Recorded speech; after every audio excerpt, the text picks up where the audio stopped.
Okay, Paul, go ahead. I'm not sure that I'm on. Can you verify for me? Yes, you Yes. are. Yes. Robert, you need to mute us all too.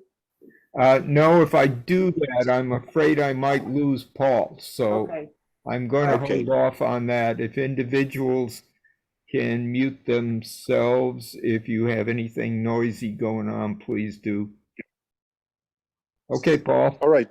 Thank you. Good evening, ladies and gentlemen, brothers and sisters, friends, and I welcome all of you to the Book of Mormon Perspectives Forum this evening to hear a presentation from David Reed, who has presented previously. You may recall he presented on several of the what he called cities, and there were certainly concentrated areas of mounds through the Midwest in particular. He has also addressed us on the face of Nephi, and so his presentation this evening, I think you'll find also of interest because he's focused upon a single stone. And I want to therefore welcome him and welcome all of you. And if you will join me, I'll offer a prayer to get us started. Creator of the singing rocks, the orchestration of the planets, the buzzing, the rattling, the honking sounds that predict the earthly sonnets. We gathered this evening on Zoom to share and celebrate community, respecting you and each other in our quest for greater unity. We ask the blessing of your Spirit on our presenter, David Reed, and upon all participants, that you address their every need, especially as we seek understanding to see each other eye to eye, as we examine the Bat Creek stone with images that may for us apply. And as we share together, differing voices, yet in harmony, seeking to be in tune with your direction in the eternal symphony.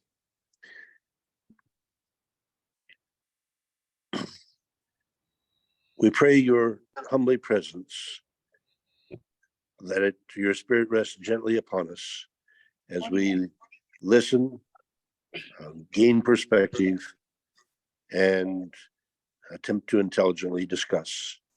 And we pray this in the name of Jesus, the director of our lives. Amen. David Reed, welcome and thank you for sharing with us again. All right, thank you. Okay, so I'm going to talk about the Bat Creek stone, and then I also have, and that'll take probably 35 minutes or so, maybe 40, and then at the end I also have about a 5-minute that I'm going to add on, and it's related to the possibility of a Hebrew-style sacrificial altar that was found in the Ohio area as well, and I'll add that on at the end. First, we'll go over the Bat Creek stone. So let me go ahead and share my screen. Okay. And, okay, is that there full size for you? Yes, sir, it is. We got it. Thank you. Yes. All right, great. Okay, so Bat Creek stone, the first thing I'll do is we'll talk about what it is and what its potential significance is, and then the focus will be the argument that I think it's authentic as opposed to being a forgery. And so we'll go through that. So the Bat Creek stone, this is a picture of it. There are 2 marks at the top left there that were not on the original stone, and we know it's not original markings because there was a lesser quality picture and a description that did not have those markings. So those markings came later when it was in the possession of the Smithsonian. But so what you see there on the stone is the writing. That's a Hebrew writing that we'll talk about.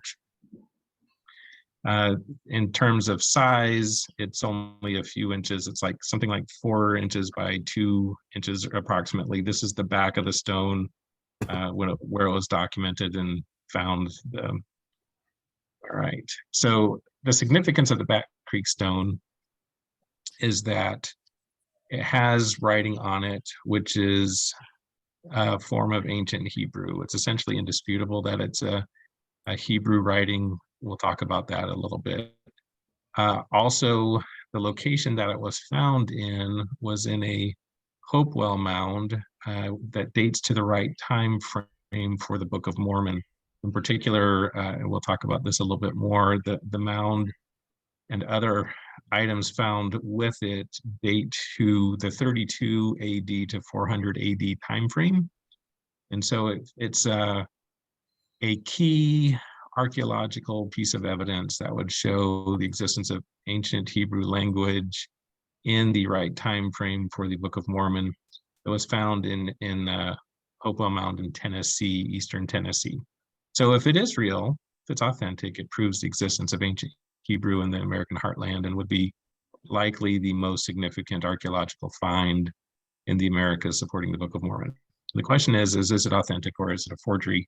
And we'll talk about that. Okay, so it was found in the 1800s.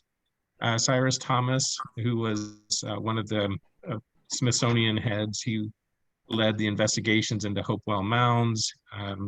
Cyrus Thomas was known to be hostile to the idea that the Native Americans had been lost tribes or Israelites or anything like that. He has many writings that show that he was openly hostile to that idea. Cyrus Thomas hired a man named John Emmert to excavate Hopewell Mounds. Hopewell was a Native American civilization in the eastern U.S. They kind of ranged through the eastern U.S. in the essential basic time frame of the Book of Mormon. They are generally accepted to have existed, maintained a civilization from about 100 BC to about 400 AD. And anyway, the Bat Creek mounds that were excavated by John Emmert were in southeastern Tennessee. Okay, so John Emmert found the Bat Creek stone on February 14th, 1889 during his excavation of the Tipton Mound 3. It was just one of the mounds named there. On the right, there is a little picture that he drew of the skeletons that he found there. And there were, all of the skeletons were facing north except for one. One was facing south. So two were kind of separated. One of the two was facing south. The Bat Creek stone was found underneath the head, the skull of the one that was facing south. It was also found with it a couple of other items, wood items, and a bracelet. And we'll talk about that in a minute too. Now, when Emmert found the Bat Creek stone, he saw the markings on it. He did not know it was Hebrew. He gave it to Cyrus Thomas. Cyrus Thomas also did not recognize it as Hebrew. When they drew the pictures of it, they had the orientation upside down, the letters upside down. Cyrus Thomas figured it must be some kind of like Cherokee early symbols, perhaps some kind of early Cherokee writing. Also, Emmert had never shown in his writings, never showed any belief or motivation that would indicate that he had any desire or to forge artifacts or any belief that the mound builders were Israelites or anything like that. Instead, there is one letter where he is writing to Cyrus Thomas, and he says that his opinion was that the Native Americans were not lost tribes or Israelites. So it was contrary. Finding this was not something that would have been in line with something that Emmert would have wanted to forge. But anyway, Emmert was the one that found it. And if there was a forgery, it would have been Emmert who did it. Okay. So as indicated, there was the 9 skeletons. The Bat Creek stone was found under the head of the one pointing south. With the stone were the wood and bone pieces, a copper bead, and bracelets that were made of brass. Okay, and I already covered this about how they didn't recognize the letters. Okay, so because the letters were not recognized, the Smithsonian did display the Bat Creek Stone for over 80 years. And it was around 1970 when a different Cyrus Gordon, so different Cyrus than Cyrus Thomas. So Cyrus Gordon, who knew Near Eastern languages, saw the stone, and he notified the Smithsonian that that's Hebrew and you've got the stone upside down. And once the Smithsonian was informed that the letters were Hebrew, they withdrew the stone from display, saying it must be a forgery. So that's a brief history of it and what it is. So now taking a look at it, as I said, that it's Hebrew. Now, Hebrew reads from right to left. And so what you have on the stone here is you have a first word with the two letters that make the QD sound. And that by itself has no known meaning. However, the writing is similar to what we'll show in just a second. This writing, which is an inscription in ancient Hebrew, it says "Holiness to the Lord," and going back, so if this first word starting from the right was a QDSH sound, Kadash, that would mean set apart as holy or holy. And then the second word starts with the L, the L sound, the Lamed, and that means two or four. And then the next letters you get across are the YHW string, which refers to God in Hebrew, Yahweh. And that is a common prefix, part of Hebrew names, common prefix or suffix for Hebrew names. The rest of the word is unknown. Instead of ending, you have the YHW, instead of ending in H and saying Yahweh, it's another letter, which looks similar to a T sound. And then you have, as you see on the far left, the stone was broken and the possibility of the start of another letter that we don't have. Okay, so the long and short of it is that it's clearly Hebrew. It's got the Hebrew God string in as part of the name. So it's clearly the Hebrew writing, but it's untranslated. Cyrus Gordon thought that it may mean something like two or four of the Judeans or two or four Judea. And the way he gets that is if that letter just to the left of the W, which sort of looks like a T, if that was the D, then that would spell Jehud, or the name for Judea. And so then the LYHWD would be two or four Judea or for the Judeans. But it doesn't perfectly match with that, but that's what he thought there. Okay, so we'll talk a little bit about the claims for forgery and what the forger may have or is alleged to have copied from. And this is what they say would be the likely source. This is from a Masonic treatise that would have been available in the 1800s in some libraries.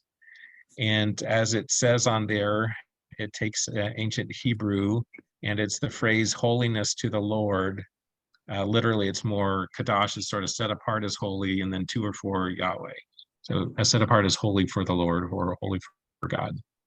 And this was an inscription that would have been worn on the forehead of a high priest in the Old Testament. Now, we'll compare the two writings and you'll see that there are some differences. Okay, so if you look at the top and the bottom, the Bat Creek Stone versus this known ancient Hebrew writing, which says "holiness for the Lord," you'll see that the two circled letters at the top are missing in the Bat Creek Stone. The W-shaped letter is the sound, like I said, that first word starting from the right would have meant "set apart as holy to the Lord" if that letter had been included, but it was omitted. And then at the end, for Holiness for the Lord, there's a letter missing at the end on the far left. In addition to Bat Creek Stone has a few additions. It has a comma-like mark between the two words. It has a new letter, sort of that T-shaped on the left, and then it also has a new symbol or letter at the bottom. And we'll talk about those, and the focus and key point of my presentation will be that those additions, in my opinion, are authentic and show a knowledge of ancient Hebrew and related writings that would not have been available to John Emmert. And so it's a sign of authenticity. And that'll be my principal argument. We'll talk about the allegation of fraud. So there are two professors, Mary Quass and Robert Mainford. They've written a couple of articles on the Bat Creek Stone. They argue that it was a forgery. They argue that it was done by John Emmert, who found the stone. And they argue that the stone was copied from the Masonic inscription that we just saw. Okay. In terms of their evidence, they don't have any evidence proving forgery. They don't have any evidence that John Emmert had the motivation, or, well, they argue that, okay, they make a motivation and opportunity argument. They don't have any evidence proving forgery. They don't even have any evidence that he had the book, only that it was available in libraries. Their motivation that they argue was that he was motivated to have an impressive find to ensure continued employment. He did have a past with some alcoholism. He had been fired from a dig once before, so they argued that he wanted to ensure continued employment. And then they argue the opportunity exists because he was the one there alone, dug it up, so he could have slipped the stone in if he had wanted to. And then they argue that the treatise was available. Okay, we'll take a little bit of a look at the motivation and opportunity arguments there. Problems with their arguments. The motivation one really just makes sense, and actually the motivations would have been completely the opposite. Emmert, like I said, all of his writings show no motivation to produce a Hebrew forgery. There's no indication that he ever created any other forgeries, was never accused of creating any other forgeries in his life. In terms of religious or that kind of motivations, to the contrary, the only writing where Emmert talks about the origins of Native Americans was to reject the idea of a Hebrew origin for Native Americans. And then in terms of wanting to get an impressive find, that's contradicted by the fact that he didn't even recognize that it was Hebrew writing, and he never tried to claim or get anybody to notice or think it was Hebrew writing, as indicated. As I said, it sat in the Smithsonian for 80 years. Nobody ever knew how significant the find was. And then in terms of a motivation to ensure job security, that's directly contrary to what the truth is, because as indicated, his boss, Cyrus Thomas, was hostile to the idea of a Hebrew connection to the Native Americans. And Thomas has numerous writings where he's hostile to that idea. And in fact, had instructed people that if they found writings, Hebrew type writings, that would have to be a forgery. So if Thomas had known that this stone had Hebrew on it, he would have rejected it and likely accused Emmert of forgery. For Emmert to produce a Hebrew artifact was jeopardizing his career, not helping his career, because he was producing it for Cyrus Thomas, who was hostile to the whole idea and would have called it a forgery if he had realized that it was Hebrew writing. And again, Thomas accepted and displayed the Bat Creek Stone only because it was upside down and they had no idea it was Hebrew writing. Okay, also on the opportunity argument, there's no indication that Emmert had any knowledge of Hebrew. He needed more than just access to the stone. He did have access to the stone when he found it, so that, I mean, could have been done technically, but he would have needed access to the knowledge of all the markings that are on the stone. He didn't have that. The professors Mainford and Quast, they argued that he copied it from the Masonic treatise, but as we saw, there are several differences between the two. The difference is Mainford and Quast just chalk it up to him being a sloppy copier. But what we'll address and focus here is that, in fact, the additions that were made show a knowledge of Hebrew, which was not common at that time. And in particular, that comma mark, which was used as a word divider mark, there's no showing that that was known at the time. Between words, just like we do, we have a space between words to mark when one word ends and another one starts. And the Hebrews did the same thing. They would just have a space between the two words. But the Hebrews also would sometimes do a dot between words. That was known and seen sometimes, but the use of a comma type as a divider was not known, and but has been more recently discovered to be something that was authentically done anciently. Okay, so we'll talk about that. So the key addition that shows the knowledge of authentic Hebrew writing, which Emmert would not have had, is the use of the comma-like mark on the Bat Creek stone to divide the words. Let me go back again, just showing you again, you see how the comma-like mark is between the two words. All right. Okay, so what you have here is the Hezekiah tunnel inscription. Many of you will know the story from the Old Testament, where King Hezekiah around 700 BC orders that a tunnel be built underneath Jerusalem to bring the waters from the Gihon spring up into the city. They had laborers start from the one end to the other. They met, and where they met, there is an inscription on the wall. This was, don't remember the exact year this was found, but this was in the 1900s. It was much more recently than the Bat Creek stone. And if you look closely,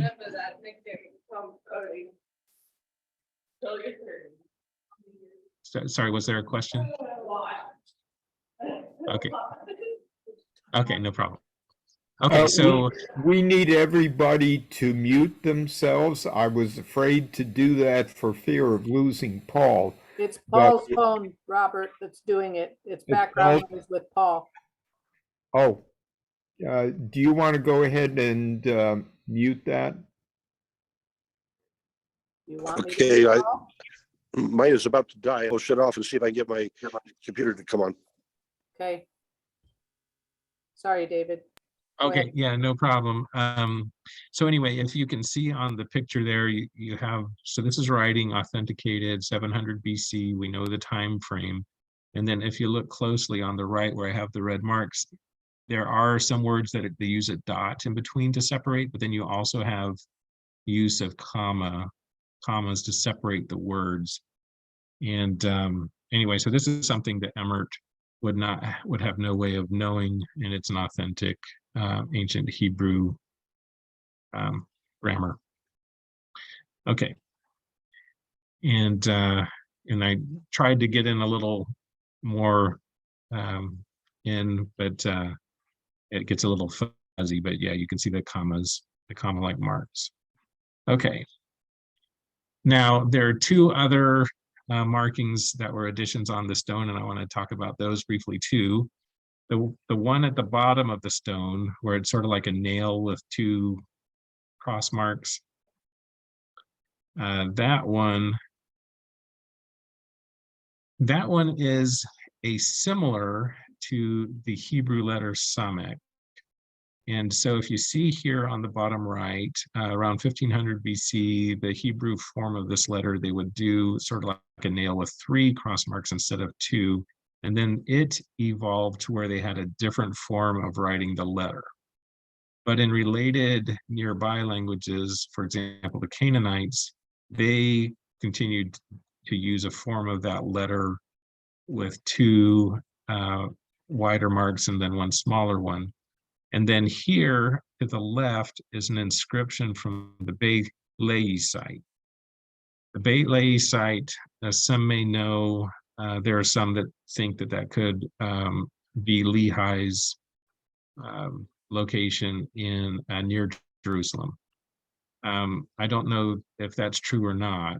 I've seen others that say that it's not, but regardless, it's an interesting site, and I think it could be. But either way, at the very least, it's an authentic ancient Hebrew site with ancient Hebrew writings from around that right time frame. And what you see in here is a variation of that Samic letter, just like is on the back, like what is on the Bat Creek stone, with two cross marks instead of three for the letter. So that's another example of something that is on the Bat Creek stone, which looks like it could be a plausible variation of ancient Hebrew. The third one, which was on the left, that sort of T-looking symbol, is an interesting one because it looks like it could be a variation with Phoenician influence. So that letter on the Bat Creek stone is similar to the Phoenician letter Ta, which is equivalent to the Hebrew letter Tav. And you'll see down here on the left that the Tav, the Hebrews started with like a T and then moved to an X shape before changing the way that they wrote it. Whereas the Phoenicians started like a cross or a T, went to the X shape, but then to a leaning T with a little downward stroke. And this is very similar to the letter that is on the Bat Creek stone, a leaning T with a downward stroke, this time on the left instead of the right. So again, a plausible variation of ancient Hebrew, or in this case, Phoenician influenced letter. Okay, in terms of the context of the Bat Creek stone, again, it was found in a Hopewell mound. The Hopewell are dated 100 BC to 400 AD. The wood fragments that were found with it were carbon dated. There was some contamination, so you have a really wide range on the dates that were produced, but the dates produced between 32 AD to 769 AD. So with between these two, knowing that it's in the Hopewell mound and with these carbon dates, you would say, okay, it's in that 32 AD to 400 AD range is what we have for the dating of it. Also found with the stone was an unusual brass bracelet. Here's a picture of it. Unfortunately, I didn't have a good color picture. This is the best I could find. And it was a bracelet that was made with a folded bent metal, which is sort of an ancient way of doing it, making a bracelet. But there on the bottom right is an example of a similar ancient bronze bracelet from Israel from about 1000 BC. Okay, and then there's a show called America Unearthed, and with that, the man who does that, Scott Wolter, with the Bat Creek stone, he has a group that did an evaluation of the stone, in particular looking at the engravings, the residue in them, and their conclusion was that the engravings in the stone were ancient and were not done at the time of the find or near the time of the find. And so that was their conclusion there, that they felt the stone was authentic as well. Okay, so that's the conclusion. I think that the stone is authentic and is a significant finding supporting the Book of Mormon. All right, and then as indicated, so that was the main body, and we're about right on time. And I have about 5 more minutes. There are 2 other little things I wanted to show, which I thought were interesting. I'll call this bonus evidence 1 and 2. For the bonus evidence 1, there's a book called, and this is something that I just saw, and it's only just like a little snippet, only takes a few seconds to discuss, but there's a book by a man named William Warren, who wrote History of the Ojibwe People. Warren was part Ojibwe. He was raised Christian, but was also raised with the Ojibwe. And he, in his book, he does argue that he thinks that the Ojibwe traditions are similar to Hebrew rites. He did believe that the beliefs and customs of the Ojibwe people showed similarities with the Old Testament, such as similar stories and characterizations of God, separation of females at first menstruation, etc. But one of the most interesting things in his book, apart from what he intended to show, was something that was inadvertent, in which he was writing about the history of the Ojibwe, and one of the Ojibwe chiefs turned out that he was describing, his name was Kishkumen, which is a phonetic spelling, which is nearly identical to the name Kishkumen in the Book of Mormon. So I thought that was really interesting. And then the other, I wanted to talk just about possible find of sacrificial Law of Moses type altars in the Hopewell area. So in the Squire and Davis book, Ancient Monuments of the Mississippi, Squire and Davis noted that there are various mounds, and there was one type of mound that they referred to as altar or sacrificial mounds. And what they have was, it appeared to contain altars of clay or stone with burned animal material and signs of burning on the clay or stone. But the altars were later carefully covered over by a mound. And several of these are found right there in Mound City. The altars that were carefully covered with several layers, ashes, fine sand, mica, earth, and stones.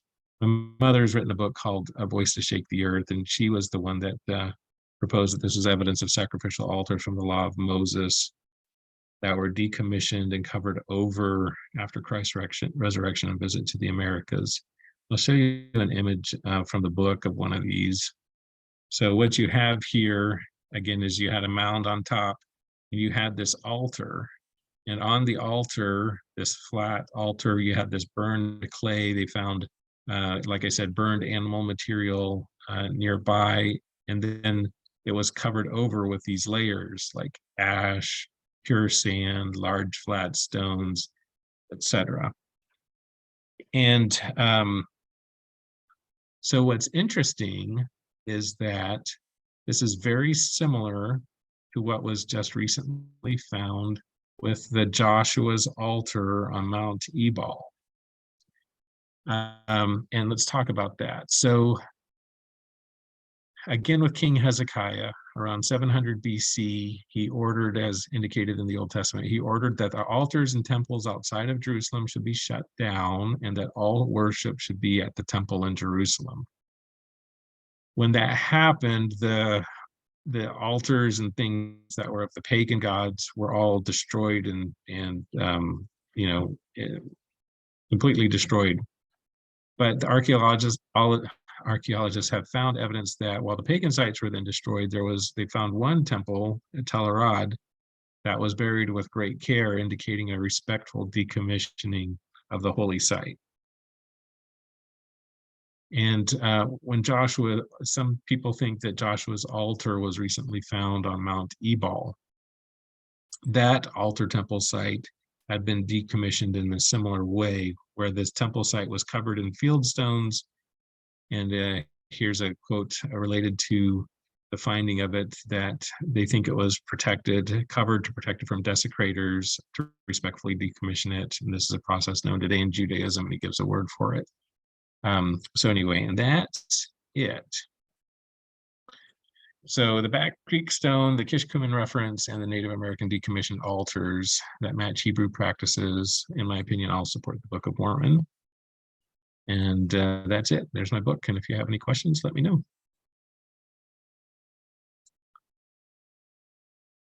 Let me stop the share there. Okay, thank you, David, for a wonderful presentation. I do believe, Robert, that we lost Paul in the process. Bummer. So time to open it up for questions. Anybody have questions for David?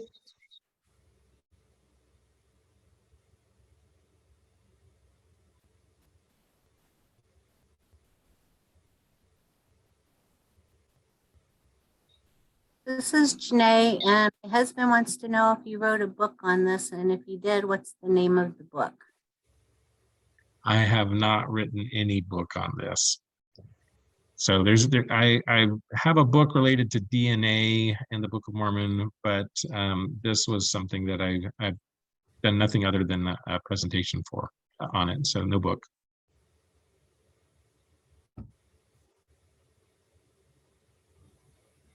He's wanting to know if you're gonna have papers or something that he could get to read or listen to. So the best thing would probably be just this presentation, but what I'll do is let me share my screen again. Hold on a second. And on it, I'll have hold on just a second. That's not what I want. So that's my email address right there, davidreed.dr@gmail.com. And if he wants to email me, that's fine, or I can email him if he emails me and asks for the presentation, I can email him back the PDF of it or something. Okay, thank you. The other thing, David, if you can send the presentation to Robert when he posts the recording, he could make that available too, if that's an option that you would like. Yes, and actually, Robert, you already have that. I don't know if you remember when I emailed you and Paul about doing the presentation. I put in a copy of the presentation. It hasn't changed, so that one you already have it.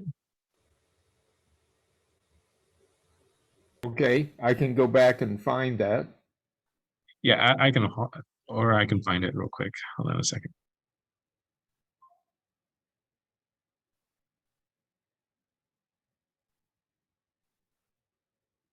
I'm trying to get Paul back on.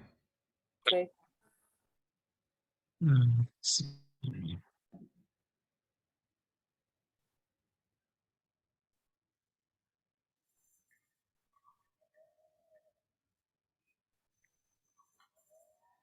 Well, anyway, I did send it to you, but what I can do is I can send it again.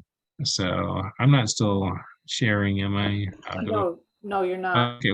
While I talk, I'll just go ahead and go to my email and find it and Okay. send it.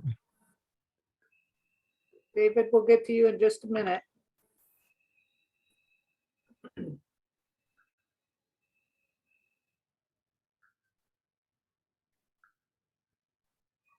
While you're doing that, we also wanted to add, thank you. That was a great presentation. Very fascinating.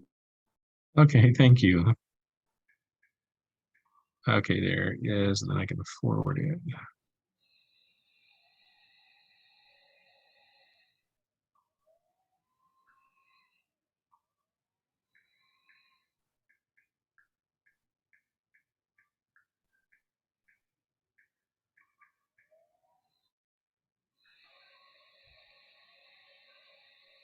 Okay.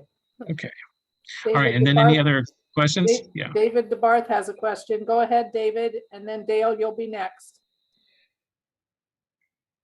Thank you, David. I appreciate your presentation, appreciate more the effort you put in to put this all together, because I understand something. You know, that's not a trivial process. So I appreciate that effort.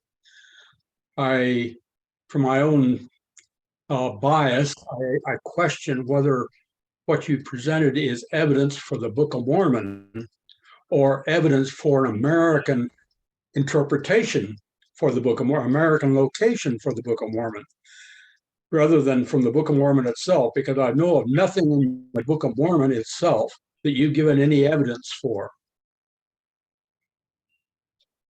Okay, yes, technically what it shows, if the Bat Creek stone is authentic, which I think it is what it shows is Hebrew, ancient Hebrew in the Hopewell civilization in Tennessee in that 32 AD to 400 AD time frame from the mound. And that's technically what it shows. And to me, that authenticates the Book of Mormon, but I do understand that there's a logical step there, that there could be other explanations potentially for Hebrews being there.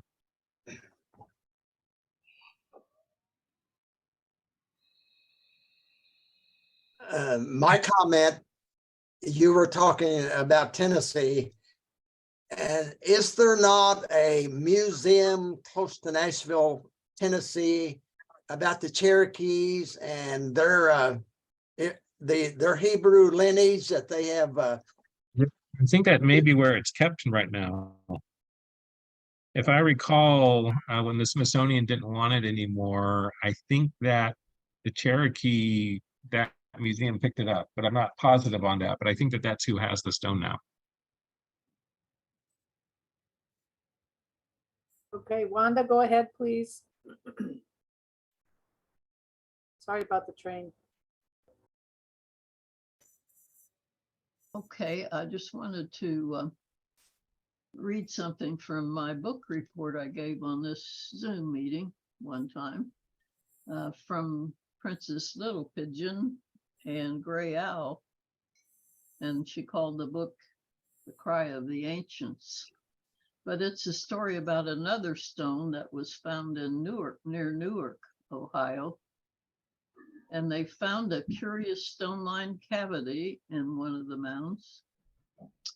And they lifted out a small stone case and found inside the bar about 9 inches long, also of stone, on which was carved a figure of a man, bearded and robed. On the back and sides were deep scratches, which he supposed to be some kind of writing.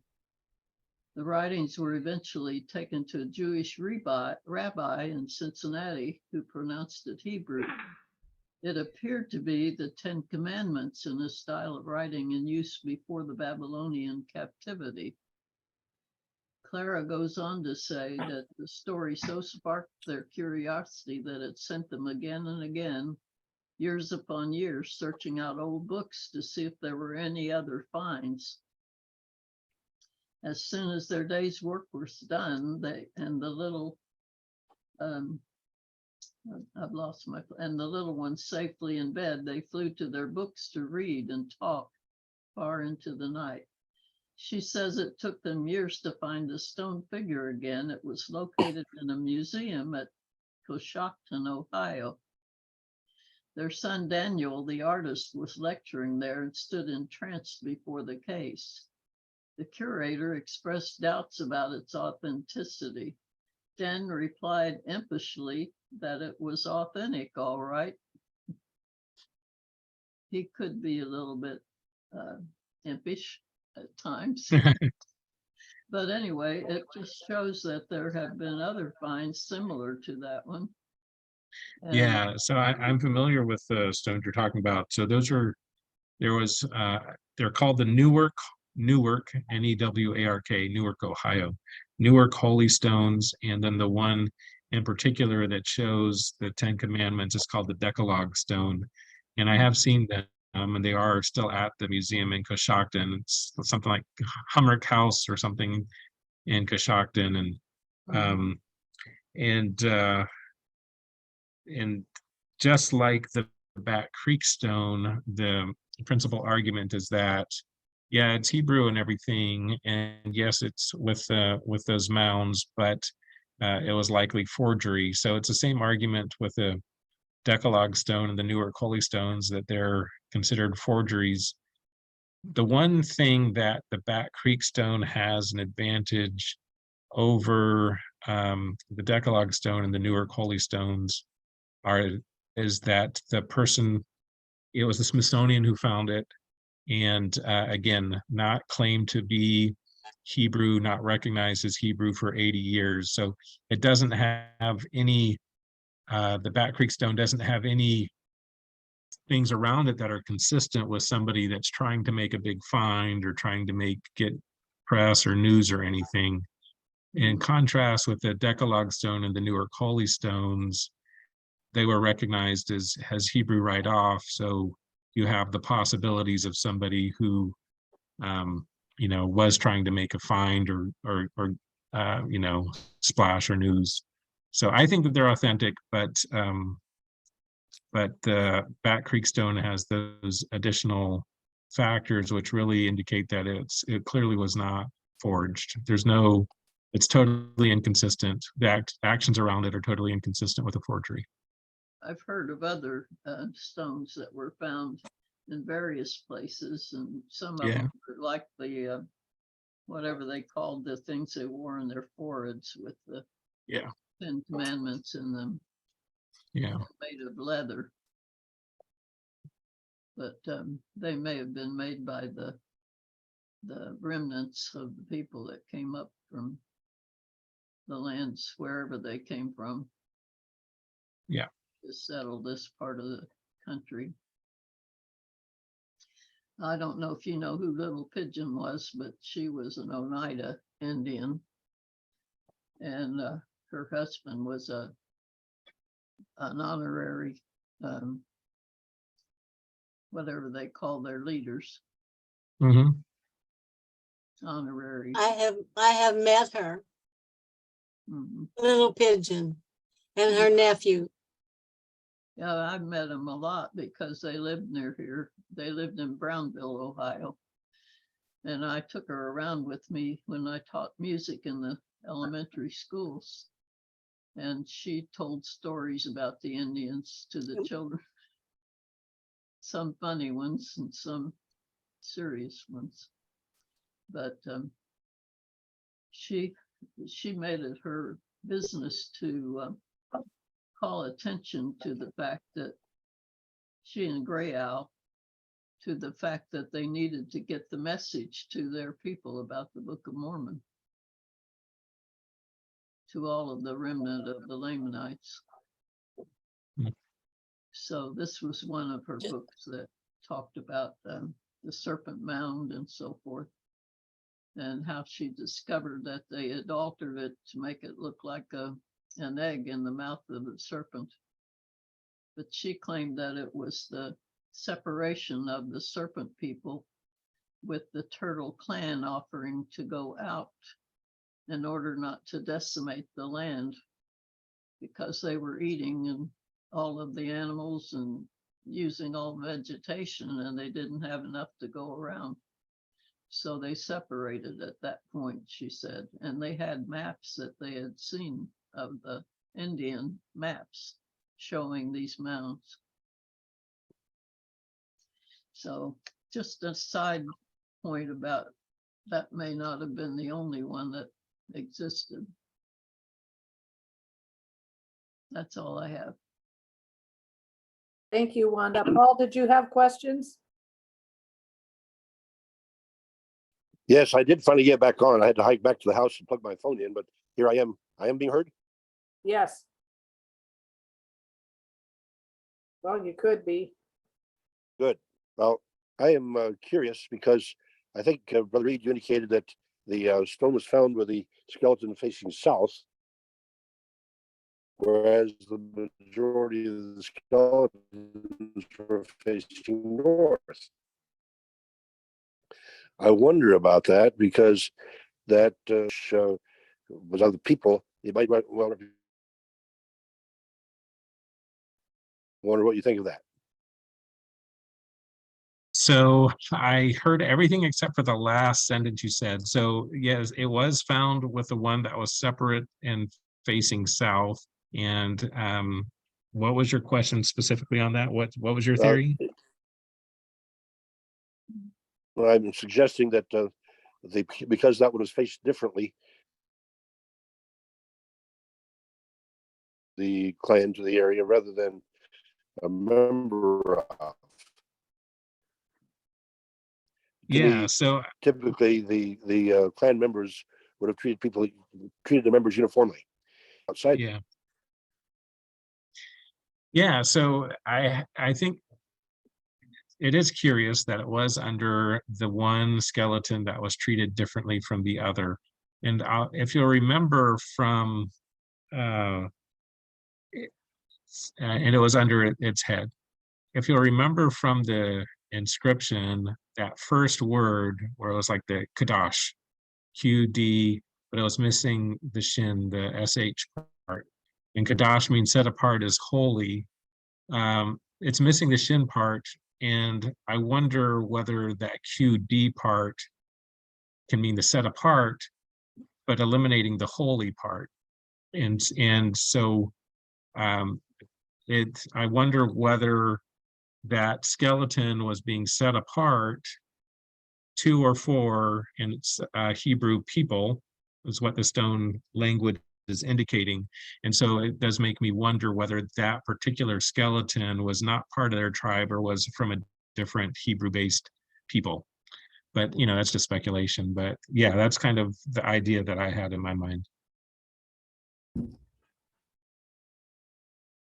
I find it very curious because these possible evidences of Hebrew writing, I think we would need to be careful not to over emphasize their significance, because it may well be that we had travelers.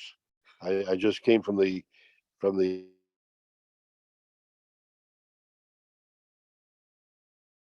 conference here at Camp Nauvoo, and we had two young men who had walked across America that were part of the gathering. And the fact is, the people have traveled throughout the human history, and the idea of the burial here with a group of people buried with their heads to the north, and then this one with the significant symbol buried to the south, does strike me as being an indication of differentness, separation, not the same clan. Yeah, that's an interesting thought. And David, your brother David was kind of, I assume David, your brother, is that was my assumption. Is that true? Yes, but I Okay. didn't get to hear any comment that he made though. No, So yeah. So what David said was that it doesn't necessarily connect to the Book of Mormon. I mean, it shows, to me, it shows the presence of ancient Hebrew, their presence in, if it's authentic, in that Hopewell time frame, which fits the Book of Mormon. But it's true that it is another logical step to say that, okay, that was, you know, the Book of Mormon people. It is true that yeah. you could theoretically have another group or travelers or something like that. To me, it seems pretty clear, but that is an assumption. Okay, well, I appreciate what you share. I'm sorry I missed so much of it because of internet outage. Yeah. Well, it's good to see you. Faye, go ahead. Okay, I just wanted to mention, some years ago, I made a presentation of evidence of Hebrews throughout South America and North America. They've been all over the place. And quite often, like you said, the experts deny it. They don't want to accept that they were here, but the evidence is powerful that they definitely were. Yeah, thank you. I agree. I agree. And what other evidence, Faith, would you cite? Off the top of my head, I can't remember. It's been like 7 or 8 years ago, at least, maybe 10 or anyway. Brazil, Paraguay, way up into Paraguay, and this one I do remember because the Hebrew word for river, or the Middle Eastern word, was para, and all along the whole eastern coast of South America, every river was named para something or other. And they found this way up into Paraguay, but they said the rivers were navigable up that far. And so they found Hebrew writings way up that far. But Ecuador, Brazil, and the one in New Mexico, what's it called, David? The Las Lunas stone. Yeah, the Las Lunas stone. I mean, it just wasn't along the coast, but there were just evidence all over the place. And another up in Michigan, or I think it was a stone that was carved in the shape of a menorah. Everywhere. Yeah, that's mounds in Ohio. Actually, there's one that's sort of it looks like a menorah in an oil lamp. Yeah. And then in Michigan, there are lots of relics, and they're considered forgeries. But I think that my personal opinion with those is that they're forgeries, but mixed with authentic ones, and it's hard to sort out.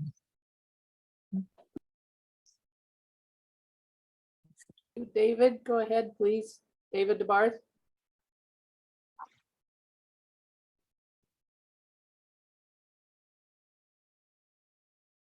You're muted, David. David. There, my mute portion, my ability to unmute was hidden behind another portion on the screen. And I had to get the things changed so I could get to it. I wanted to mention that Dr. Olson's Malay hypothesis, he points to a lot of Hebrew influences in the Malay hypothesis, or in Malay Peninsula. So having Hebrew influence in a particular area, to me, does not prove the Book of Mormon.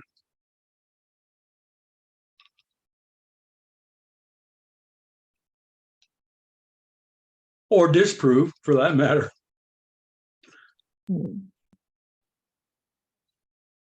It does prove that they could have made it over here.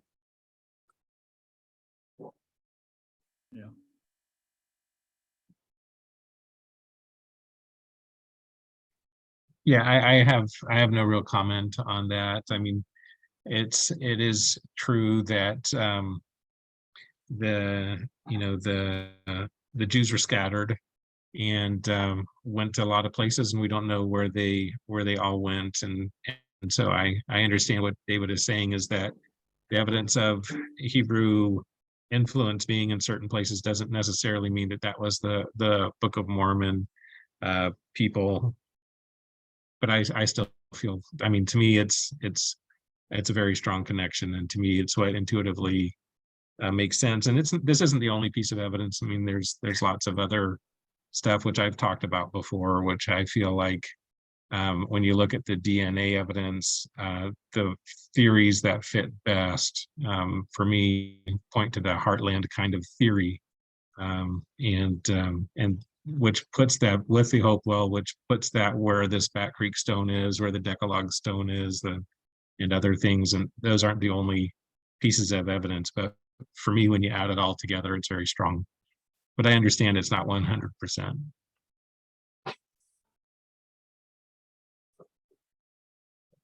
Paul, did you have another question? I'm hesitant to ask because I want to be all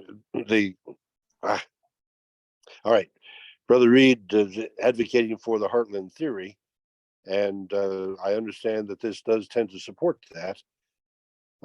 So let me ask then, we had the earlier presentation from Jerry Grover, who pointed out that in order to have Zarahemla be described as it was in the Book of Mormon at the time of the death of Christ, as being a place where you could not light a fire and the ground was trembling and so on. He described that as being the kind of thing that could be accomplished geologically only by the eruption of a volcano and an earthquake at the same time. And I thought that was rather a profound geological insight. If I recall correctly, we had Ed Fonts on, the lawyer from California at the time, and he indicated that was the kind of case before a judge that would absolutely compel the case. But you're advocating that we should be considering the Heartland thesis when there's no volcanoes in southern Iowa. Perhaps you can address that for us. Yeah. So I don't have an explanation or rebuttal for Jerry Grover on that. I think that what was found in terms of the destructions at the time of Christ, to me, can be explained by a large earthquake, but as opposed to needing a volcano. But I haven't prepared a rebuttal on that. So I agree and understand that not everything has been sorted out, and I don't have a good answer for Jerry Grover's arguments on the volcano part.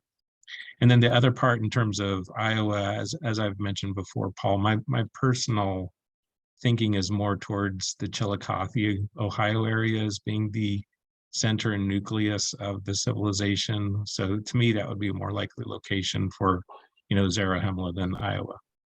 Oh, interesting. That's my personal thought. It kind of differs with the rest of the Heartland group, but that's my personal thought. Okay, well, and then where do you place the River Sidon? So I don't have the whole thing worked out. I don't have the whole Okay. thing worked out. But my personal theory is that the Scioto River, which is right by Chillicothe, is a derivation of the site and name. Oh, interesting. Yeah. I certainly agree that the earthworks in Ohio are among the most intriguing in the country, and they Yeah. do date to the appropriate time. And that's where you also find all the fortifications that fit, what's described in the Book of Alma and the Book of Mormon. There are all those fortifications in the Book of Alma. It says that those were throughout the land of Zarahemla and between the land of Zarahemla and the land of Nephi. And when you look at where do you find the fortifications that match that, they're essentially a ring around the southern half of Ohio for the most part, and going up a little bit to the Great Lakes. So to me, that's another thing that for me that points to that area. But like I said, I don't have the geography all worked out, but that's where it points towards for me. Thank you. Go ahead, Faye. David, does it show the heavy population the Mormon talked about at the end of the book? Where it's just covered with people, the whole face of the land? So we don't have the archaeologists, they would say, oh, you didn't have that level of population among the Hopewell and among those times. It was cities. I mean, it wasn't really cities, it was villages, but in a different presentation, I presented that I think that there were some large cities, and among those were that Chillicothe, Ohio area and the Fort Ancient, Ohio area. And when you look at the size of the fortifications that were built there and the size of the assembly areas that were built there, the size imply hundreds of thousands of people in those locations. Because when you're building a fortification and you have to defend it, to build a fortification that's much too big is not only a waste of energy, but it makes it harder to defend. And so the size implies the population size that needs to use it. And so, like, for example, in Fort Ancient, it's over 100 acres fortified spot. And that implies a good 100,000 people that you're protecting. And you have the same thing in the Chillicothe area where you have the large assembly areas all together. When you look at the size of the assembly areas and how many people they could fit, I mean, collectively, it's several 100,000 people that could assemble at one time in those. So I think that there's evidence implying large populations in those areas, yes. But that's not the commonly accepted view.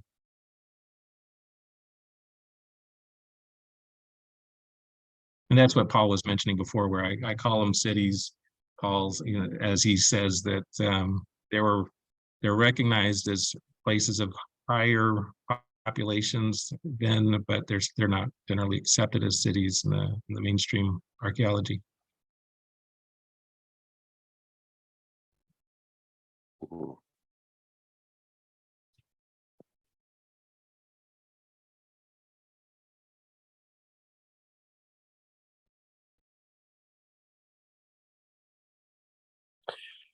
I missed the part, David, that you indicated you had a 5-minute part that you were going to put on the end. Oh yes, I did. That was on Can you give me a altars quick review? and covered over altars. It's in that presentation that I sent you a PDF of all of you. So it was already in there. If you want to look at the end of it, it's all on the slide. Everything I said was in the slide there, on the slides. Well, as we've seen tonight, my reliance on the internet is not very secure.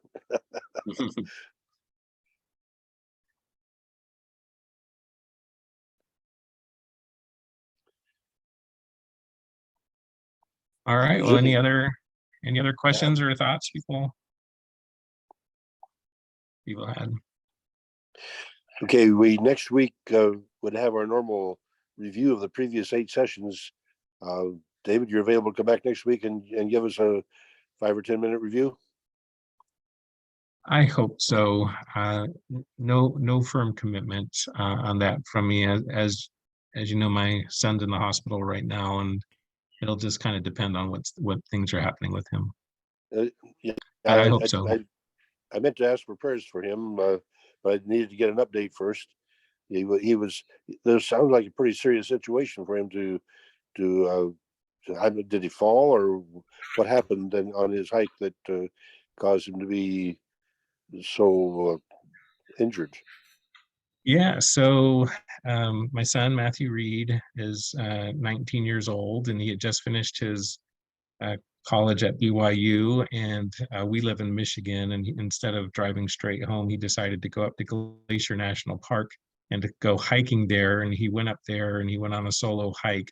Glacier National Park is way up on the northern, it's on the borders with Canada, and the snow had not, melted in many parts of it. And so he went on a hike there. It was intended to go up to the ridge of a mountain, the top, and do a lookout. And so he went on the hike. He started on the south side where it was, warmer. And so when he started on the hike, it was, not bad weather, maybe low 50s or something like that. And he just had on his shorts and a windbreaker and a backpack. He went up, and it goes up as he goes up the mountain. As you get a few miles into the hike, he started to get into some snow, and he wanted to get up to the ridge, and so he got up to a particular spot on the ridge that he wanted to get at least to, and unfortunately, he got up there. It was deep snow, and he decided to turn around, and he turned around, and on the third step, turning around, his feet went through the snow, and he went down the north side slope, and his foot went down in. He was unable to get, it was deep snow. He was unable to he could not get his foot out. And it took, several minutes, but he got his foot out, but with a shoe left behind. And then the same thing happened to his other shoe. He was down the slope some. He was trying to get back up to the trail. He could not get back up to the trail, and so he was stuck in the deep snow and unable to get back up to the trail. And so from that point, he decided that his only option was to go down that north side of the slope to try to get off of the snow. And he ended up lost out there for 3 days. And so we found him, and he was rescued. A helicopter with a search team found him with infrared camera finally, but he had severe frostbite on his legs. Fortunately for him, he really his face and his arms are very good shape. His hands are in pretty good shape.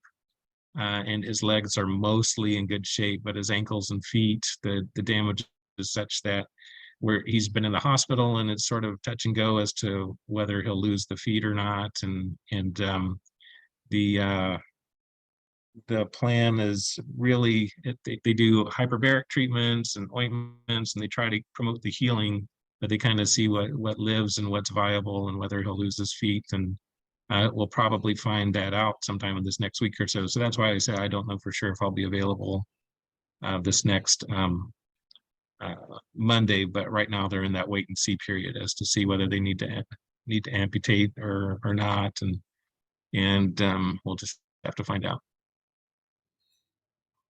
I really But it's a miracle. appreciate It's a miracle that. he's alive. Yeah. Yeah, I appreciate that, because I have put myself at risk a few times and been very fortunate to not suffer such severe consequences. But I certainly understand it is for that kind of thing to happen, and how unintentional it would be to suffer that kind of plight. And I also am very much in sympathy with parents to have to deal with that extra stress. I will continue to pray for you all. Thank you. Thank you.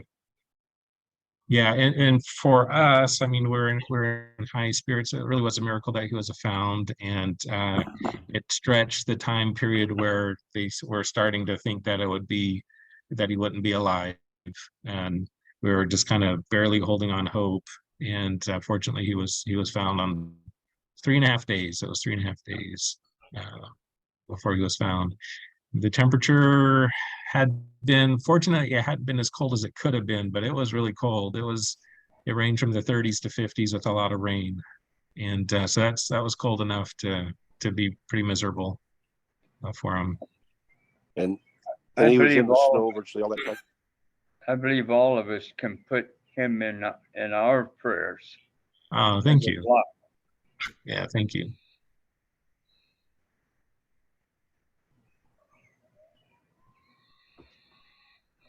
And thank you, David, for that report. It's deeply touching and personal when we have family members that are going through that kind of special trial, and for all of you to be able to deal with whatever the outcome. We will be praying for the best outcome that can be generated. But if he still has his feet at this stage, then there's a decent chance he might be able to keep them. Yeah, it's I know it's hard to describe, but it's It's been it's terrible and amazing at the same time, because what you see is the outer dead flesh start to kind of fall off, but the new skin underneath coming out, and it's kind of this, you almost see this life or death kind of thing, and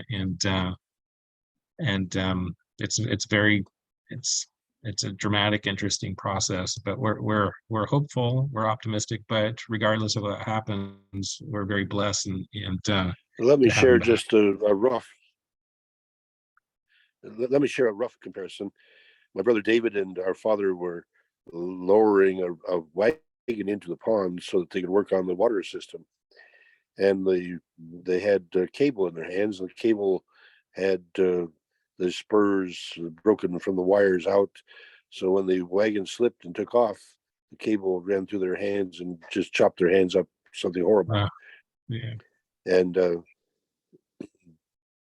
they got back up to the fence, and David reported that Dad held the fence. They barbed wire down on the fence so he could get over, and then David saw the white of Dad's finger bones showing by the barbed wire on the fence. Mhm. The doctor assured Dad that he should take the fingers off, and Dad said, "No, I think we'll pray about it first."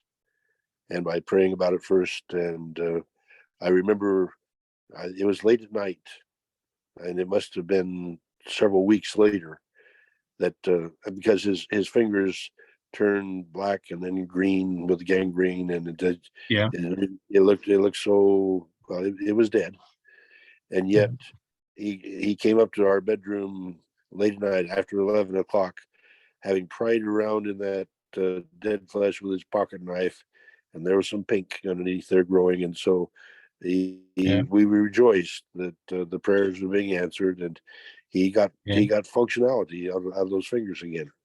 He cut That's one of them off amazing. later with a chisel, but yeah, the fact is that there is a remarkable potential in humans to recover from such things, and so we Yeah, pray for that for your son. what you described is kind of what we're seeing there with his feet, where you had they looked bad at first because they turned black, but then you're starting to see some of that that there's pink underneath, and so we'll just have to see if it's enough to be functional and for those feet to live. But yeah, it's in that process right now. I'm confident in the power of prayer, and having Mhm. had that experience, we'll pray for and anticipate good blessings for him. How long has it Thank you. been? He went missing on May 5th, was found May the night of 8th. 8th, so it's been 3 weeks now. Yeah, well, this is an appropriate time to pray, and thank you, Bill, for volunteering to pray too. I presume all the participants on the forum will, because this is a group of people who have become community and tend to love each other. That's wonderful. Yeah, in spite of our differences, or perhaps even because of them, we've come to appreciate that that by sharing our perspectives, our viewpoints, that we can gain and thereby be appreciated. And it's such a gratifying thing to have the commonalities of our humanity, of our journey in life, be something that we can appreciate together, even though we may disagree on some things. But the commonalities are worth so much more than our differences, that I'm confident that we can build a much more just and hopeful community thereon.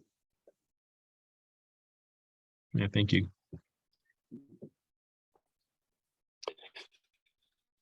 Other questions or comments, ladies and gentlemen? We're a little after 9. Otherwise, it's time for me to sing. Okay. The Lord is watching over you. Good night. His blessings go before you. Good night. And we'll be praying for you. So may Good God night. bless you.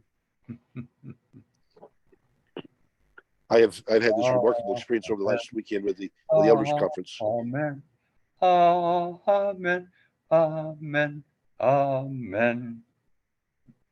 Thank you, Bill. I Well, have been good so night.